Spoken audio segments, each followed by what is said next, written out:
tal? Espero que se encuentren bien. Hoy les vamos a compartir un poco de la historia y evolución de la comunicación. Ven y acompáñanos a ser parte de esta travesía de información. Etapa primitiva, contexto histórico de la comunicación. Para empezar a comprender este tema, es necesario mencionar que los inicios de la evolución de la comunicación en la humanidad pueden ser considerados desde la prehistoria, donde los primeros humanos hacían el uso de lenguajes arcaicos para mantener una comunicación, además de que realizaban pinturas, las mismas que pueden ser clasificadas como los primeros intentos de una expresión o comunicación escrita. La era de los signos y señales. Existe una serie de épocas que están asociadas con el desarrollo y evolución de la comunicación, las cuales fueron clave para encontrarnos con ese nivel comunicativo sofisticado de la actualidad.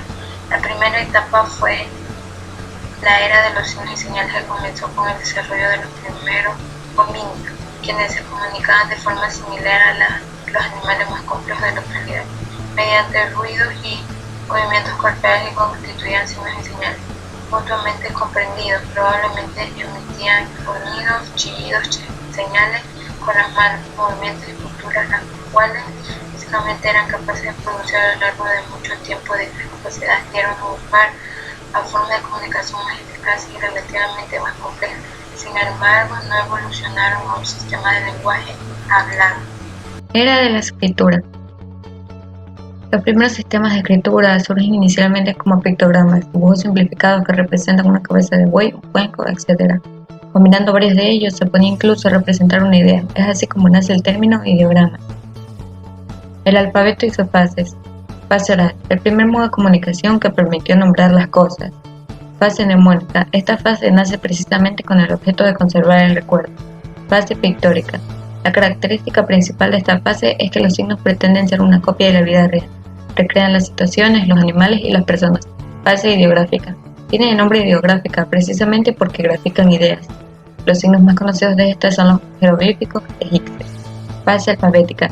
A medida que los signos requerían mayor precisión, se hizo necesario aumentar los signos. Es así como nace la fase alfabética. El papel y la tinta. El origen del papel. El papel no es el soporte de escritura más antiguo. El primero fue el papiro, luego le siguió el pergamino. Se puede afirmar que el papel se inventó en China en el año 105 después de Cristo. La persona que inventó el papel fue Kai Lung. Tras ello, fue considerado el padre del papel. La tinta. Se considera que los inventores de la tinta fueron los chinos, sobre el año 2500 antes de Cristo. Elaboraban la tinta a partir del hollín, la cola y algunas sustancias aromáticas. Aquella mezcla tenía consistencia espesa tras haberse dejado secar, hasta el punto de formar pequeños bloques, de modo que cuando se quería utilizar era necesario disolverla en agua. Grecia y Roma. Grecia. Se la considera la primera gran civilización del occidente y su cultura ha marcado a la sociedad y sigue dejando hoy en día su huella en áreas como la filosofía, el teatro y en la forma de gobierno, y hasta en sus Juegos Olímpicos que nacieron allí. Roma. Se la fundó a mediados del siglo VIII y poco a poco se fue enriqueciendo con las aportaciones de etruscos y griegos. En el momento de su fundación, la península italiana estaba habitada por latinos, griegos y etruecos. La democracia griega es el sistema de gobierno considerado base de las modernas democracias, especialmente las que están vigentes en los países occidentales. Antes de la llegada de la democracia, la ciudad de Atenas estaba gobernada por la aristocracia y había pasado por diferentes gobiernos como las monarquías, dictaduras, oligarquías y tiranías. Imperio Romano. El Imperio Romano fue un imperio fundado por el emperador Augustus en el año 27 a.C., que perduró hasta el 476 d.C. Se caracterizó por la gran extensión territorial alcanzada gracias a un fuerte poder político y militar. Primera aparición del periódico. La imprenta llegó a Inglaterra a fines del siglo XV, pero no fue sino hasta el año 1621 cuando comenzaron a aparecer las más antiguas antecedentes del periódico. Se les denominó corantos. Eran hojas informativas cuyo contenido se centraba en informaciones del exterior y no se publicaban regularmente. Roma, periodismo escrito. El periodismo es la acción de otorgar al público información actual y de interés. Antes de que existieran los términos como prensa, radio o televisión, la forma de hacer llegar las noticias eran distintas a la infinidad de maneras que hoy se conoce.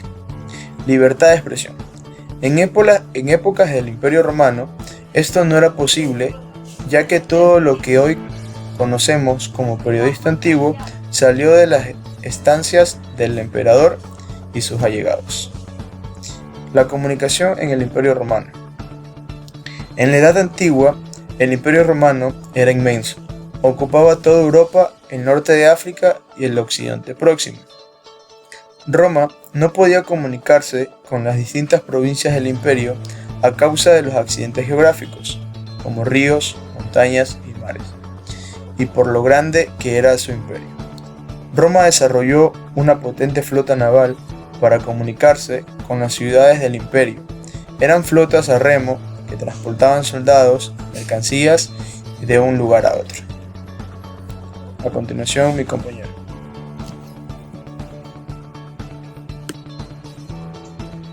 El feudalismo fue un sistema de organización política social basado en las relaciones entre los vasallos y los señores feudales. Durante el feudalismo, el poder político fue descentralizado y se distribuían las obligaciones desde la cúspide hasta la nobleza. En cuanto a la orden económica y social, se basaba en la producción agrícola y se producía necesario.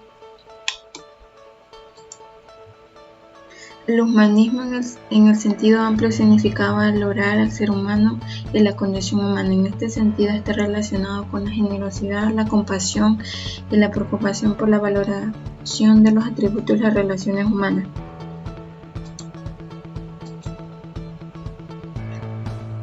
Edad Media Alta.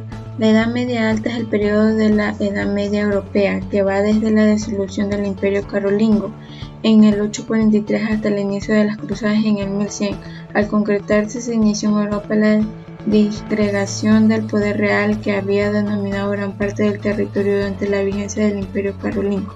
La máxima autoridad política, que eran los reyes, fueron cediendo poder ante los nobles al delegar en ellos la defensa de sus territorios frente a las invasiones que sucedieron durante el siglo.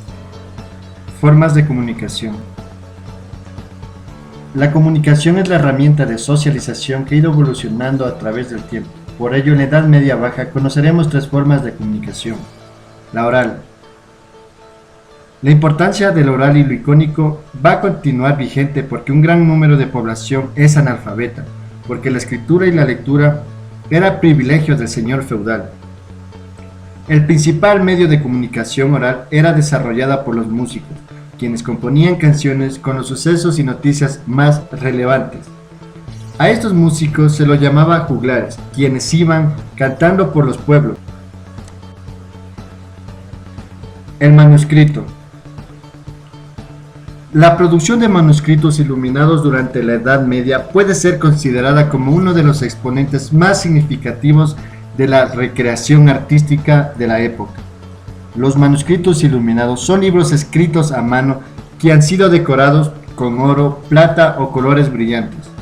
Las iluminaciones pueden incluir ilustraciones pequeñas en miniatura, iniciales, bordes ornamentales u otros elementos decorativos. La alternativa. El servicio de correos en los países occidentales era privativo del rey, de la corte y de la iglesia y tan solo en raras excepciones podían hacer uso de ella.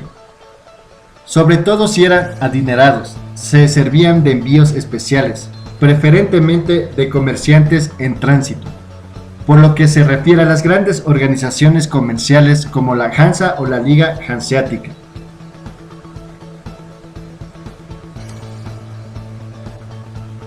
El Renacimiento y su legado comunicacional. La palabra renacimiento etimológicamente significa volver a nacer desde la cultura greco-romana. A este respectivo periodo se lo conoce como la puerta de la modernidad. la misma que abarcó los aspectos de la actividad humana como la economía, la cultura, la política y el arte. Cabe recalcar su importancia en el desarrollo sistemático de la ciencia, en donde coloca a la razón por encima de la fe. Esto sucedió en los siglos XV y XVI.